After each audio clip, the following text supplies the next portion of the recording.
శ్రీకాళహస్తి అడవుల్లో తిన్నడు అనే ఒక వేటగాడు ఉండేవాడు. అతనికి పూజా పద్ధతులు తెలియవు. కానీ శివుడంటే పిచ్చి ప్రేమ.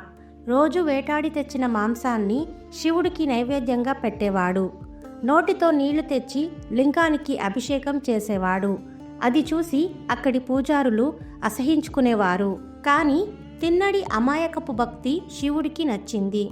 అతని భక్తిని లోకానికి చాటాలనుకున్నాడు. ఒకరోజు తిన్నడు వచ్చేసరికి శివలింగం యొక్క కుడి కన్ను నుండి రక్తం కారడం కనిపించింది. అది చూసి తట్టుకోలేకపోయాడు. ఆకు పసరులు పిండాడు. కాని రక్తం ఆగలేదు. బాధతో విలవిలలాడిపోయాడు. వెంటనే తన బాణంతో తన స్వంత కుడి కన్నుని పీకి శివుడి కన్ను ఉన్న చోట అమర్చాడు. రక్తం ఆగింది. కాని అంతలోనే లింగం యొక్క రెండవ కన్ను నుండి కూడా రక్తం రావడం మొదలైంది. తిన్నడు భయపడలేదు. తన రెండో కన్ను కూడా ఇవ్వడానికి సిద్ధపడ్డాడు. కాని కన్ను పీకితే లింగం ఎక్కడ ఉందో కనిపించదు కదా. అందుకే గుర్తు కోసం తన కాలిని శివుడు కన్ను దగ్గర ఆనించి రెండో కన్నుని బాణంతో పీకబోయాడు.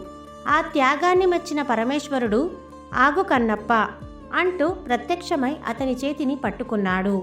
శివుడు అతనికి రెండు కళ్ళు తిరిగి ఇచ్చాడు. అప్పటి నుండి ఆ వేటగాడు భక్త కన్నప్పగా చరిత్రలో నిలిచిపోయాడు.